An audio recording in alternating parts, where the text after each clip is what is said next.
अपने मन में जिस चीज का आप विचार करोगे वही चीज मिलना शुरू होगी। पैसे के बारे में विचार करते हैं तो आपके पास पैसा आना शुरू हो जाएगा। अगर आप अपने प्यार के बारे में विचार करते हैं तो आपको अपना प्यार जल्दी ही मिल जाएगा। गौतम बुद्ध के अनुसार हम वही बनते हैं जो हम सोचते हैं। जिस तरह कोई व्यक्ति बुरी सोच के साथ सोचता है या काम करता है तो उसे कष्ट ही मिलता है, वहीं कोई व्यक्ति शुद्ध विचारों के साथ बोलता है तो उसे वही शुद्ध फल मिलता है। और परछाई की तरह खुशी उसका कभी साथ नहीं छोड़ती। वहीं गौतम बुद्ध की यह कहानी जो हम आपको बताने जा रहे हैं, जिसको सुनने के बाद आप जीवन की हर समस्याओं को चुटकियों में हल करने की क्षमता रखेंगे। दोस्तों, एक बार की बात है, महात्मा बुद्ध एक गांव में प्रवचन दे रहे थे। प्रवचन में आसपास के बहुत सारे लोग शामिल थे। सभी लोग ध्यान से बुद्ध को सुन रहे थे। कुछ देर में प्रवचन समाप्त हो गया। कुछ लोगों ने अपने प्रवचन सुनकर बुद्ध को प्रणाम किया और घर की ओर लौट गए, लेकिन एक युवक वहीं बैठा रह गया। बुद्ध की नजर उस पर पड़ी तो वह पूछ बैठे कि क्या बात है वंश, तुम अभी तक गए नहीं यहाँ से? कोई बात है, कोई जिज्ञासा है क्या मन में?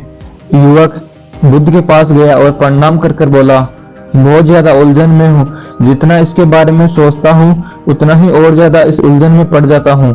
बुद्ध ने प्रश्न पूछा, कैसी प्रश्न है, उलझन है वंश? युवक ने हाथ जोड़कर बोला, प्रभु ये संसार कितना बड़ा है।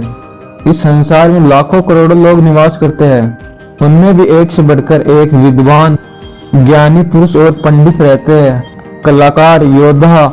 ऐसे में हम मुझ जैसे सामान्य प्राणी का क्या मूल्य है? युवक की बात सुनकर बुद्ध मुस्कुरा दिया और वे बोले, तुम्हारी जिज्ञासा का उत्तर मिल जाएगा, लेकिन इसमें थोड़ा सा समय लगेगा। क्या तब तक तुम मेरा एक छोटा सा काम कर सकते हो? महाराज, ये तो मेरे लिए गर्व का विषय है कि मैं आपके काम आ सकूं। बताइए क्या काम है? युवक ने पुनः हाथ जोड़ दिए और बोला, आप आदेश कीजिए। महाराज ने युवक को एक चमकीला पत्थर देते हुए कहा कि तुम्हें इस पत्थर का मूल्य पता करना है, पर ध्यान रहे इसे बेचना नहीं है, बस इसका मूल्य तय करना है। जैसी आज्ञा महाराज। ऐसा कहते हुए युवक वहां से चला जाता है और वह बाजार की ओर चला जाता है। बाजार वहां से ज्यादा दूर नहीं था। युवक वहां थोड़ी देर में पहुंच गया। सुबह का समय था, बाजार अभी पूरा खुला नहीं था। वहां थोड़े बहुत दुकानदार ही थे। युवक ने जिज्ञासावश इधर उधर नजर दौड़ाई। वहां पर एक पेड़ के नीचे एक दुकानदार दिखा। वह आम बेच रहा था। युवक उस दुकानदार के पास जाता है और उस चमकीले पत्थर का मूल्य पूछता है उससे। दुकानदार उस पत्थर को देखकर मन में सोचता है कि ये पत्थर तो बहुत अनमोल है। फिर वो बनावटी बात बनाकर बोलता है कि मैं इसके बदले 10 आम दे सकता हूँ, ये कुछ खास नहीं है। उस युवक को गुस्सा आता है और वो बोलता है कि यह युवक मुझे पागल समझता है। वह युवक वहां से चला जाता है। फिर वो ऐसे ही 3-4 दुकान पर जाता है और उसके भाव पूछता है, लेकिन वह दुकानदार उनके भाव कम ही बताता है। वह युवक काफी निराश होता है। उसके बाद कुछ देर के लिए वो बैठ जाता है। वह बैठा बैठा सोचता है कि इस पत्थर का मूल्य तो एक जौहरी बता सकता है। वह जौहरी की दुकान देखता है और दुकान पर जाता है। वह जौहरी उस व्यक्ति को आते हुए देखता है, उस नवयुवक को आते हुए देखता है और उसे देखकर यह पता लग जाता है कि यह कोई गरीब व्यक्ति है जो अपना सोना बेचने के लिए यहाँ पर आया होगा। जौहरी ने हाथ जोड़कर उन्हें नमस्कार किया और बोला, बताइए नवयुवक, क्या बात है, क्या बेचना चाहते हैं? युवक ने बुद्ध का दिया हुआ पत्थर उसकी हथेली पर रख दिया और बोला, इसका मूल्य बताइए। जौहरी वो पत्थर देखकर समझ गया कि यह कोई अनमोल पत्थर है, ये किस्मत वालों को मिलता है। जौहरी ने उसे बोला कि 1 लाख रुपए ले लो और ये पत्थर मुझे दे दो।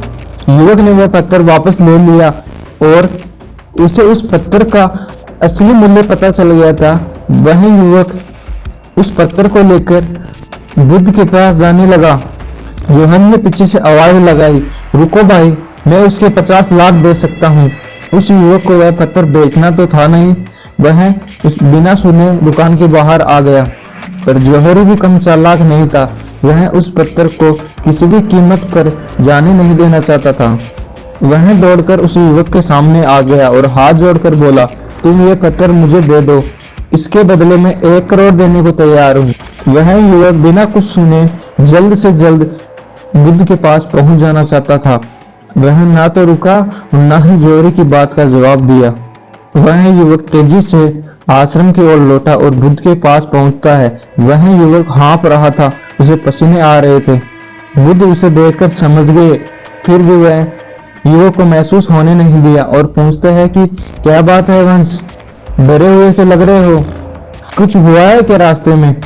वह युवक उन्हें वह पत्थर देते हुए बोले, यह पत्थर तो बहुत कीमती है। फिर वहां पर जो बात बीती है वो सारी बात उस युवक ने बुद्ध को बता दी।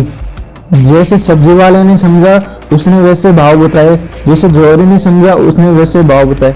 इसी तरह हमारी जीवन है, जिस तरह से हम समझेंगे इसे उसी तरह से ये चलेगा। जीवन कभी तराशा नहीं गया है। जैसे जैसे समय की धार व्यक्ति को तराशती जाती है वैसे वैसे व्यक्ति तरसता जाता है और व्यक्ति की कीमत बढ़ती जाती है।